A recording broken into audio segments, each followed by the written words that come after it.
आओ बरसो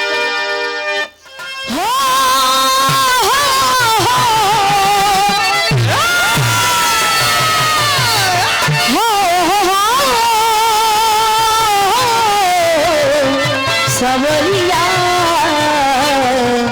भोले बाबा जोगिया हेरा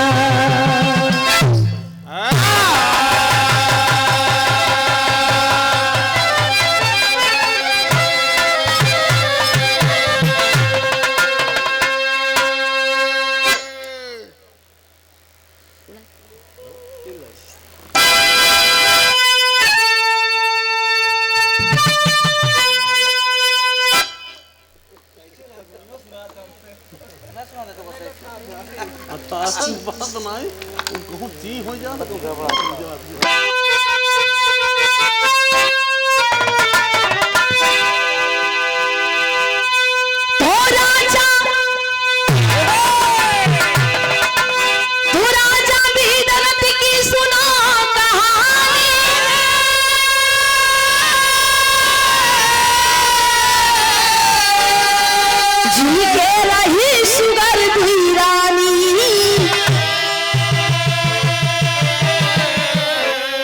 रही परेशानी ना रहे को संतान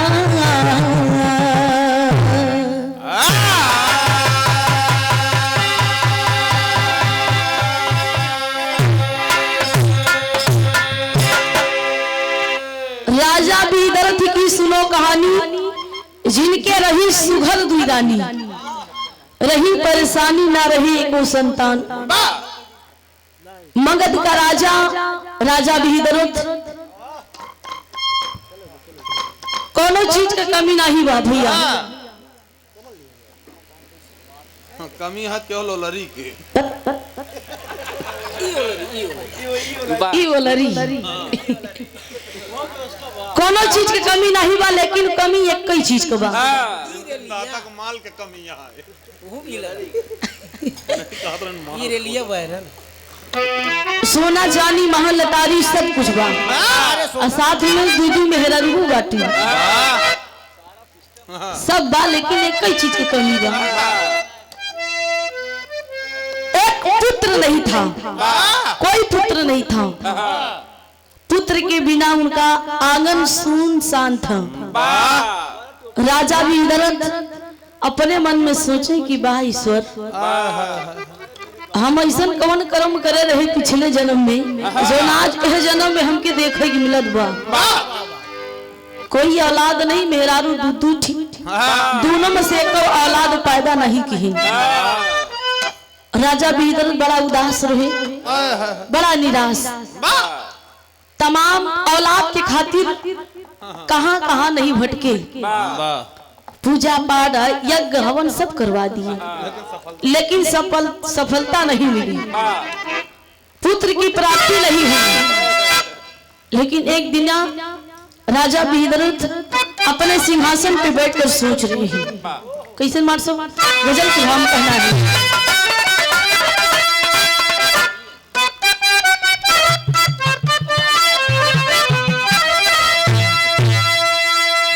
कोई आशिक कहता है क्या कहता है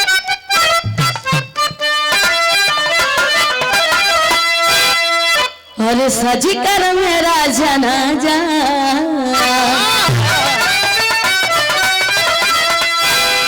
सज कर मेरा जनाजा जाएगा यूं निकल सज कर मेरा जनाजा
सुनिए क्वेश्चन।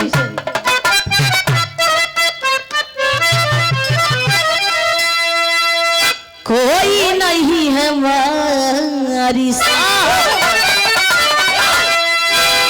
कोई नहीं है वारिस, कुल में एक हमारे, कोई नहीं है वारिस,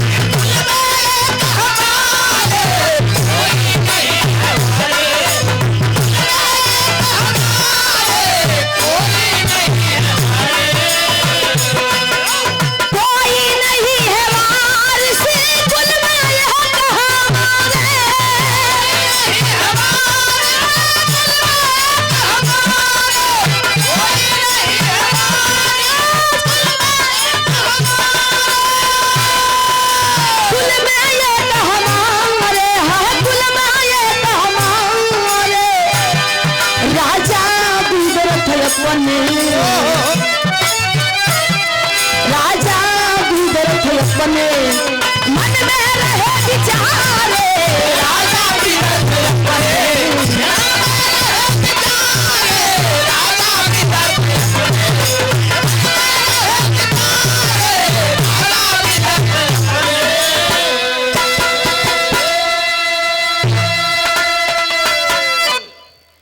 राजा बड़ा उदास बैठे ही कि मेरे मर जाने के बाद इस राजपाट का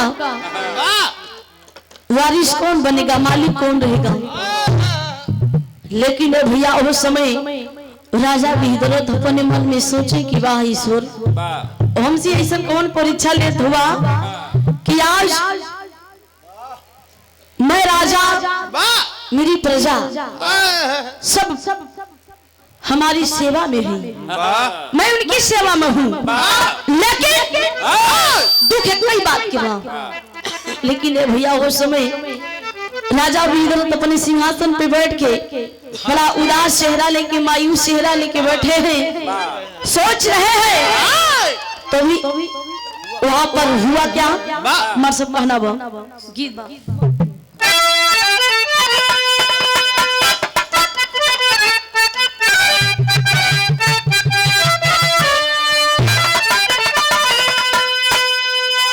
गीत के बड़ा बढ़िया संकेत कैलन हो मन के पंछी उड़े आसमानवा,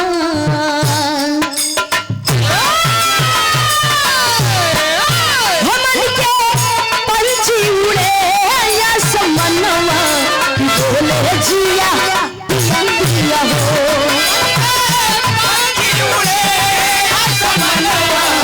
बोले जिया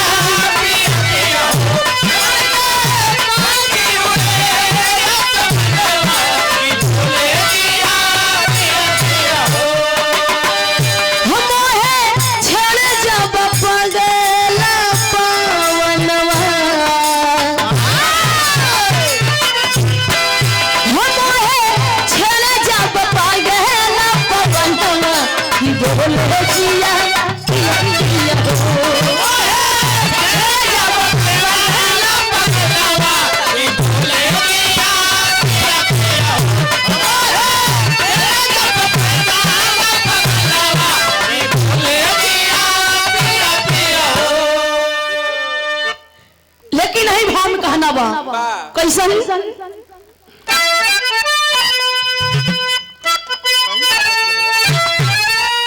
राजा विदरथ कहाँ है, हो कैले याज्ञ हवन भंडारा, हो कैले याज्ञ हवन भंडारा, ललन माये को नहीं भई हो,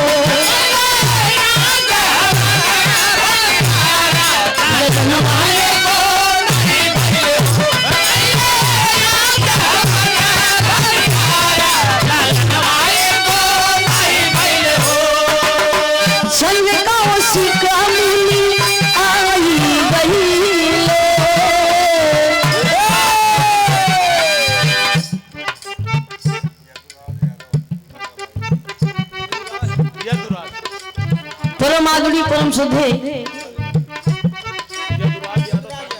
आज की बादशाह दूल्हे राजा के बड़े भैया यदुराज यादव समाजवादी पार्टी ईश्वर के देखी सम्मान की ईश्वर में सब भैया लोग इनके प्रणाम बा।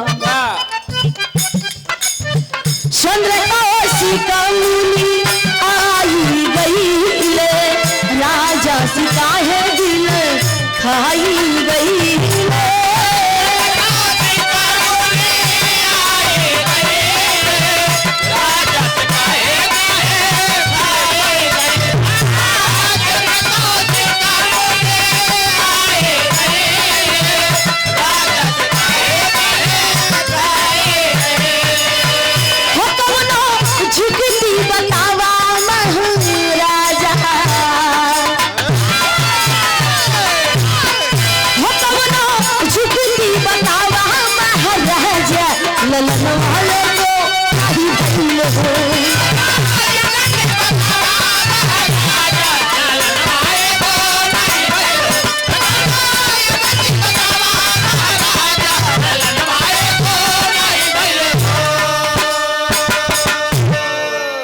राजा अपने सिंहासन पर बैठे तब टहलते टहलते एक मुनि आए, चंद्रकौशिक मुनि। जब देखे राजा के बड़ा बड़ी बखरी बा, महल बा, सब कुछ बा, लेकिन इस वक्त राजा भीतरत अपने मन में क्या सोच रहे हैं, क्यों उदासी चेहरा है। चंद्रकौशिक मुनि सवाल करते हैं कि हे राजा, आप इस समय क्यों उदास बैठे हैं। राजा थोड़ा मुस्कुरा के थोड़ा उदासी चेहरा बना के कहने लगी, हे मुनिवर, मैं आपको क्या बताऊं, मैं आपको क्या बताऊं, मैं आपको क्या बताऊं। मेरे पास सब कुछ है, आप देख रहे हैं, प्रजा है, सब कुछ है, मेरे पास 2 रानियां हैं, लेकिन मेरे पास एक चीज नहीं है। चंद्रकौशिक मुनि कहते हैं कि हे राजन बताइए क्या नहीं है। कहने लगे यही नहीं है, मेरे पास एक औलाद नहीं है। औलाद का गऊ फौलाद पानी बना देता है, लेकिन ये भैया उस समय इतना बात को चंद्रकौशिक मुनि कहा कि अरे बा एक औलाद नहीं है, परिश्रम नहीं करा का हो। चंद्रकौशिक मुनि कहने लगी कि हे राजन, आप निराश मत होइए, किसी ना किसी समस्या का हल कैसे तरह निकले, कैसो न तरह, लेकिन निकले हम बताई, लेकिन थोड़ा उपचार करे पड़ी, समय दे को पड़ी। चंद्रकौशिक मुनि के बात सुन करके राजा भीतरत कहने लगी, हे राजन, जिस समय जिस घड़ी इस महल में कोई औलाद जन्म लेगा, मैं आपको मुंह मांगा इनाम दूंगा। चंद्रकौशिक मुनि हंस के कहने लगी कि ना ना, मुझे इनाम नहीं चाहिए, आपकी हंसी चाहिए, आपकी हंसी, आपकी खुशी चाहिए। कोनो जुक्ति बतावा, का उपाय करे पड़ी, कैसन हमरे एक पुत्र हुई, कैसन मार सब बतावत थी।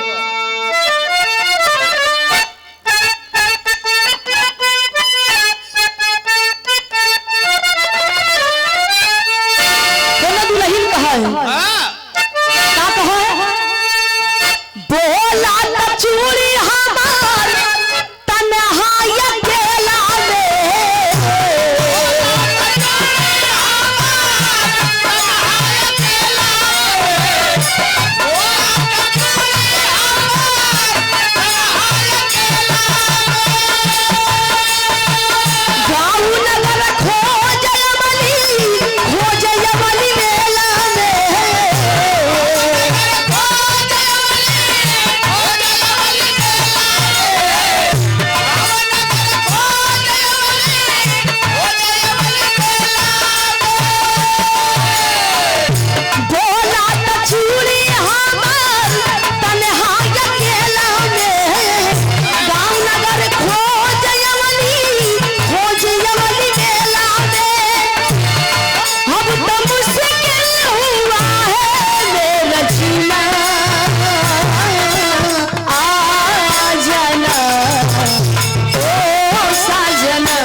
कौशिक मुनि उपाय बताते हैं का आमवा का फाना दिहले कौशिक महाराज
देता हूं कि आज के 9वें महीना में आपके महल में एक पुत्र का जन्म होगा।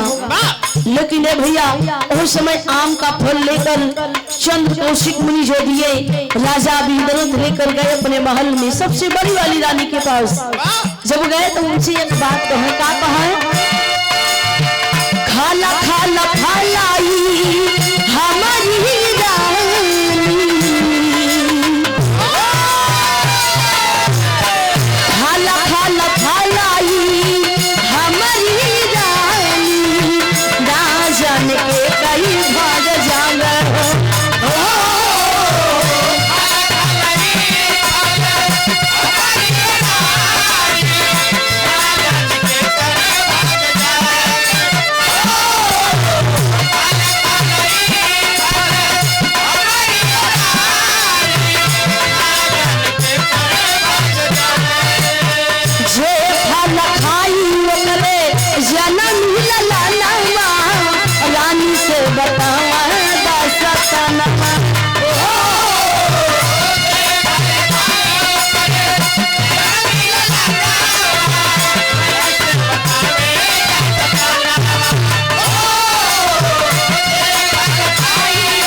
उसमें आम का फल लेकर गए। राजा सबसे बड़ी वाली रानी से कहे कि हे रानी, हे रानी। रानी सोचत है कि रोज आना उदासी चेहरा, आज ही उदासी चेहरा पे बड़ा मुस्कुराहट, खास जरूर कोई बात बा। कहे हे रानी ई आम हा, एक तू अकेले खाई, अना केहू दा खाई के खाई, अना केहू दई के खाई, असम्मा खाई, ओका आधा आधा काट के ना खाई। कहा सम्मा खायू, ओका आधा काट के ना खाई। रानी कहे कि अच्छा, इतना बात कही के चले गए। अब रानी सोचत हुई कि बतावाला हम अकेले कैसे खाई, कैसे अकेले खाई नहीं। तब ले छोटकी वाली रानी आई गई, कहीं का बहन, कहीं ना कहीं बस बड़ा रसीला आम बा, कुसुली सहित दलील जान। तू समझ चाहे मौसी दिया बचाए अम्मा दादा कुसली सही लील जा सम्मा लड़किया हो। कहाँ इतना रसीला आम कहाँ पाई? कहीं रसीला आम ना ही बहुत एकदम मलदहीवा है। आम बड़ा कीमती बा। अब बताओ इतना ही चाहते हैं कि राजा साहेब हमसे कहे हैं कि अकेला ही खाई आधा काट के ना खाई। ये चंद्र कौशिक मुनि बताए हैं और नहीं उपचार बा। लेकिन बड़ी वाली रानी छोटी वाली रानी के बड़ा माना है, उतना ही प्यार करें, उतना ही बहन से भी ज्यादा प्यार करें। कहीं जा चक्कू ले आवा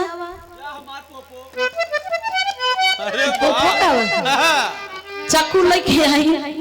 अब बड़ी वाली रानी लेकिन आधा आधा काटी, आधा छोटकी रानी खाई आधा बड़ी की। हाँ ई ओलरी बा दोनों जनी खाई ही। अब यहाँ राजा बड़ा खुशियां मनावत है। सोहर मंगल चाल महीने से गवाब शुरू कर रहे हैं कि देखा ऋषि चंद्र कौशिक मुनि ऋषि कहे हैं कि आज के 9वें महीना में तोहके एक पुत्र की प्राप्ति हुई। तो उआमे में जरूर है कोनो जादू वैसन बा तभी तो इतना दावे के साथ कहा तू। हिरोना पिटवाई दिए। सुनो सुनो राजा के महल में सोहल मंगलचार होना चाहिए अभी से। सब अपन अपन ढोल मजीरा लेके गई। बस करा अपन सोहर ओहर गावत है। अब यार दोनों रानी का एकदम सेवा पानी बढ़िया सोद पा दासी लोग एकदम जुटी है। अब यार राजा सोहर गवावत है।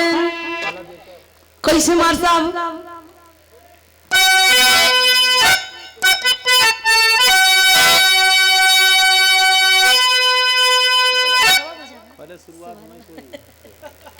टेरी बोला यार, टेरी लगावा टेरी लगा दे।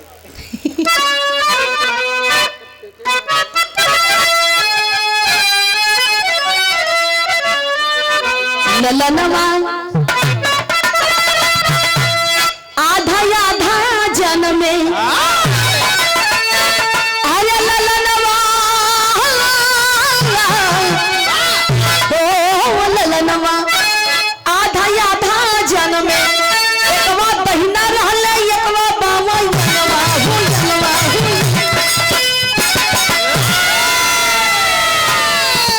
ललनवा आधा आधा जन्मे सोहर मंगल चार होत बा। हम धीरे धीरे वक्त बीतत बा, धीरे धीरे समय बीतत बा। लगभग जब 4-5 महीना बीता अंदर ही अंदर सेवा पानी होत बा। अब दोनों रानी के एकदम जब जनाई लाग हवाई अड्डा मार खावे जब जनाई लाग तो दासी लोग सूचना पहुंचावत रहे। लेकिन एक जने सूचना पहुंचावत कि चंद्र कौशिक मुनि का सत्य बात बा कि तोहरे 9वें महीना में तोहरे रानी के लड़का पैदा हुई। अब सोहर मंगल चार होत बा। मार साहब एक लाइन बजाए क्या बा?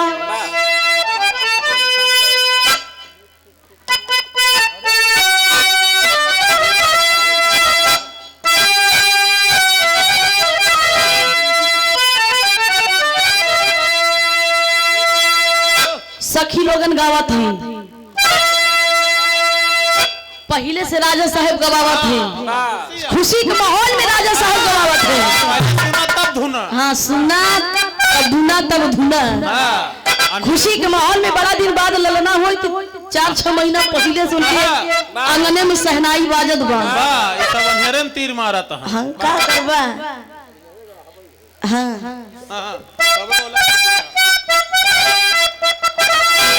रनिया तोहारे ताजना आमेला लनवाया आंगनवा उठे सोहार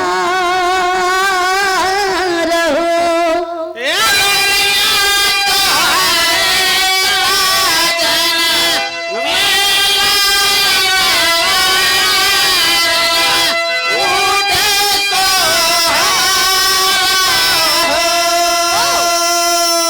जे ही मंगा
खुशी के माहौल में सोहर मंगल चाल हो गए भैया यार धीरे धीरे समय बीता लग खुशी के मंगल चाल और धीरे धीरे सरकई शुरू हो गए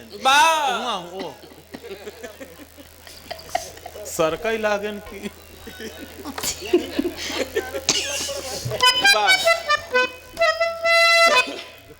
धीरे धीरे जब 8 महीना बीता भैया 9वां महीना जब लगा अरे वाह जब 9वां महीना लगा ये बाबू उस समय आता बाबू आता ना आवा आवा बाबू बड़ा बढ़िया सोहर मंगल चार भा जब 9वां महीना लगा तो रानी के धीरे धीरे पीर उठैला हाँ जब धीरे धीरे पीर उठे तो रानी दासी का आवाज दी हाँ दासी का आवाज दी दासी दौड़ी दौड़ी आई हाँ रानी साहिबा कहीं देखा दासी अब बर्दाश्त नहीं होता दासी कहीं की देखा सहाय को पड़ी ऐसा लड़का नहीं हुई जाती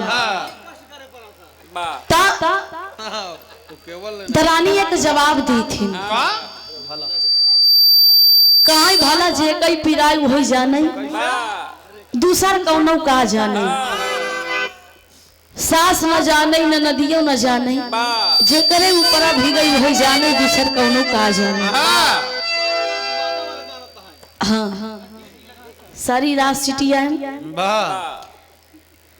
जब बड़ी वाली रानी की लड़का पैदा भा तो नजारा का देखा कि मिला कि आधा आधा पैदा भा जैसे आधा आधा आम का फल काट के खाए रही दोनों जनी वैसे वो लड़का आधा का मतलब इस शरीर से पूरा सिस्टम आधा पूरा ही निकुरा कान हाथ गोड़ एक जने का आधा बड़ी वाली रानी को पैदा भा आवाज आई छोटी वाली रानी कमरा से दासी भाग कर वहां गई अब रानी जब अपने बड़ी वाली जब रानी देखी रे राम रे ये कैसे होइगे ईश्वर का दोस्त है कि हम जिंदगी में बाझिल कहलाई ठीक बा लेकिन ऐसा नजारा हमके न दिखौता जब दासी भाग गई छोटी वाली रानी के पास तो नहु के आधा भवा दासी बेहोश हो गई चक्कर खाई दोनों जनी रनियो हो गई जब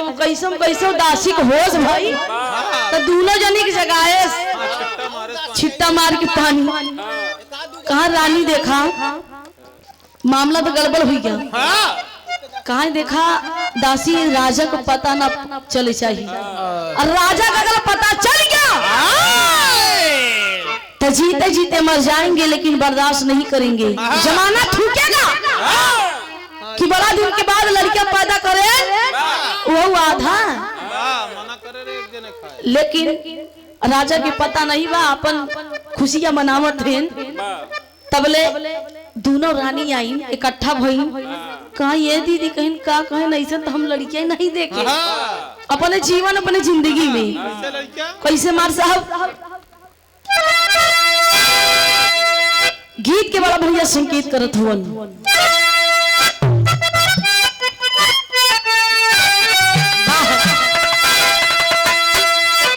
कोनो लड़का हाँ नहरिया अच्छा भी नहरिया पे तो मतलब हम आपत की नहीं देखी तू देख ली हो कोनो लड़का लड़की के देख के कह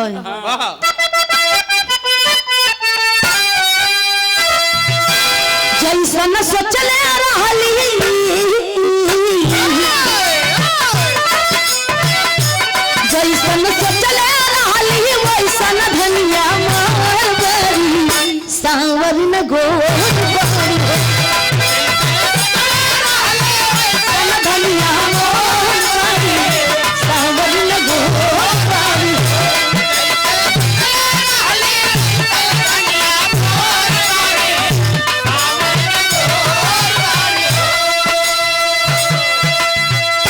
जब लड़कियन सुनील की देखाई देख के गावत बा तू लड़कियन अपने भौजाई से जाए के बतावत थी का बतावत थी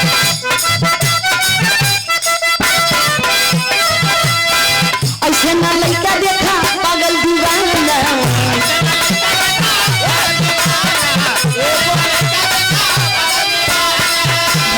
रहेला गावेला गाना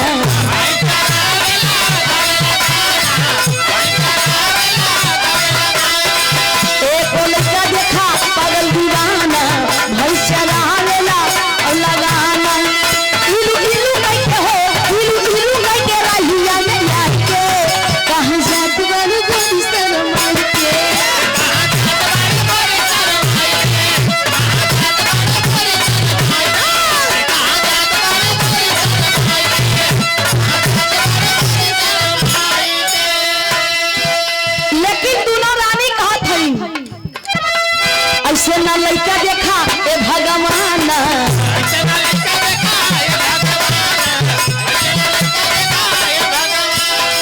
एक के आँख बाटे एक के कान ऐसे ना लड़का देखा ए भगवान एक के आँख बाटे एक के कान आधी अलग से अलग आधी अलग से अलग अलग दोनों रानी के तमन घबरान बा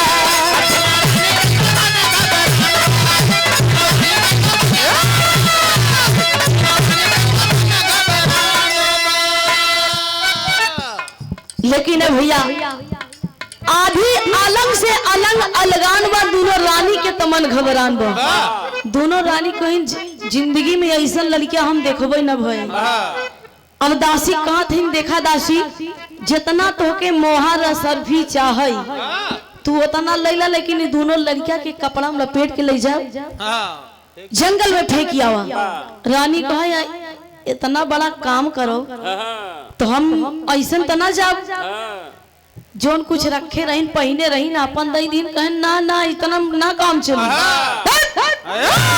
कहा और हमका चाहिए तो रानी दोनों अपन अपन जितना रखे रही मोहर सरफी नवलखा हार हो लिया एक दई दिन और दासी एकदम गठिया एकदम कोझे ले दोनों को लपेट के लड़का के लेके जंगल में उलार के चली आए जब जंगल में उलार के चली आए बाबू तो जंगलवा में को घटना घटत हो घटना का कि वही जंगल में एक भूखी प्यासी जरा नाम की राक्षसी शिकार खोजत खोजत खाना खोजत खोजत तलाश में चली आवत रही एकदम लेकिन भैया जब खोजत खोजत पहुंची बीचों बीच जंगल में तो ही स्थान पे पहले नंबर तो एक लड़का पे नजर पड़ी बड़ा रोवत बा बड़ा चिल्लात बा और जब देखे तो वो लड़किया तो जरा नाम के राक्षसी चौंक गई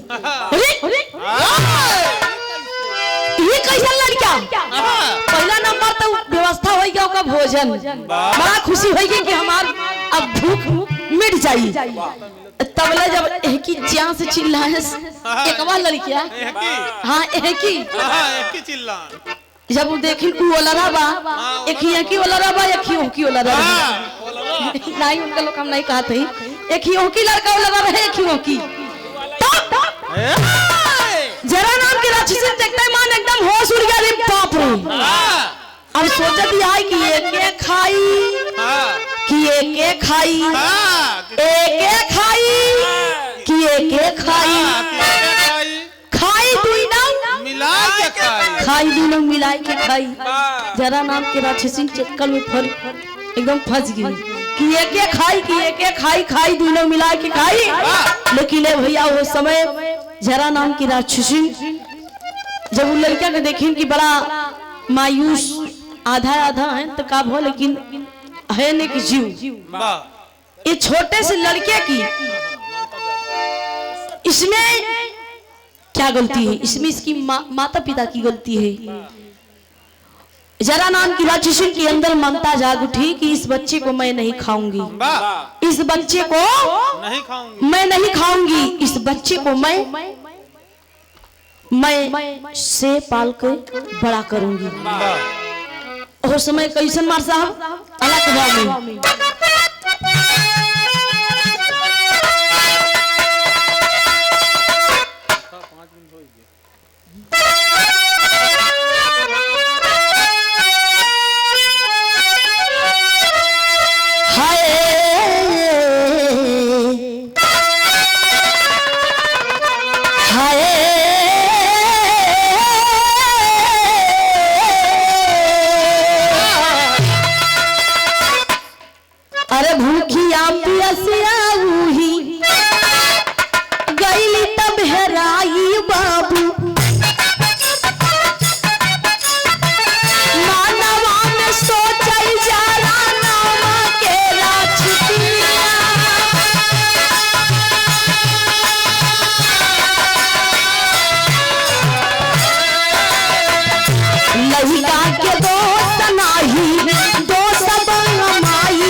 राक्षसी सोचती है या कोई चुरा के लाया हो, इस जंगल में फेंका हो, या इस लड़के की माता पिता हो आधा आधा जन्म लेने से डर गए हो, फेंक दिए हो। लेकिन कुछ ना नजर अंदाज करते हुए उसी बीचों बीच जंगल में हवन कुंड बनाकर उस दोनों लड़का के हवन कुंड के यारी यारी लेटा के मंत्र का जाप करने लगी। जब मंत्र का जाप करने लगी है भैया उस समय वो दोनों लड़कियां जुटब शुरू कर दिलन। धीरे धीरे जय मंत्र फूंक हवन कुंड में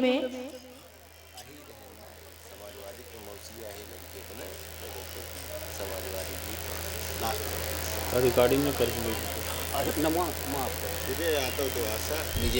और ये परम आदरणीय परम श्रद्धेय आज के बाद साधु ले राजा के मौसा साहब विजय यादव देवासा की धरती से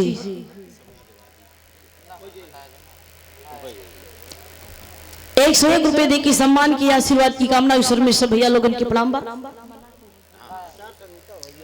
लेकिन भैया वो समय दोनों लड़का आधा आधा जुड़ल शुरू हो गया।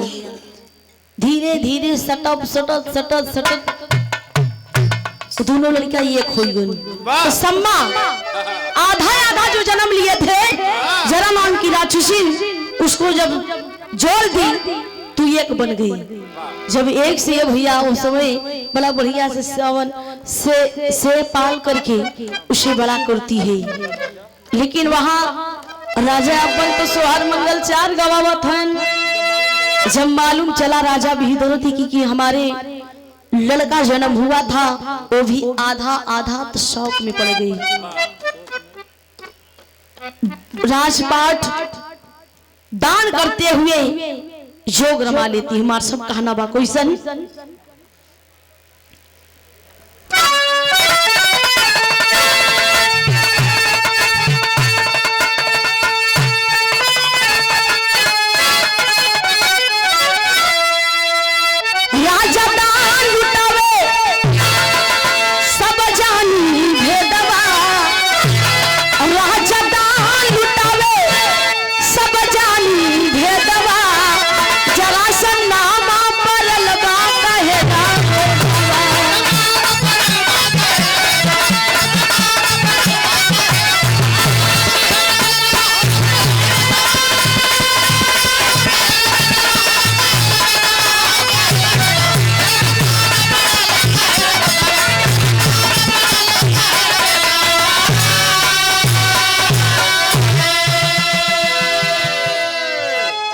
जरासंध नाम पड़ल बा कहेला विधवा ये भैया वो समय राजा दान लुटाते हुए जोगरमा लेती ही और उस समय उस लड़किया के नाम पड़ा जरासंध। वही जरासंध मगध का राजा बना। आखिरी भाम कहना बा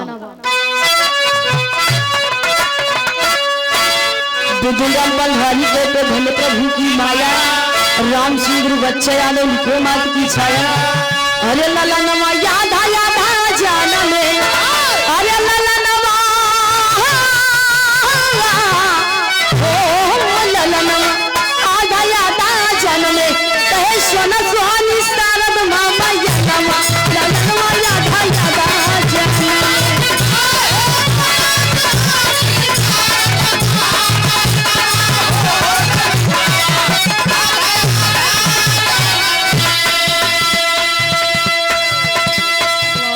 समय शिव डॉक्टर भैया मना किए हम कि कोई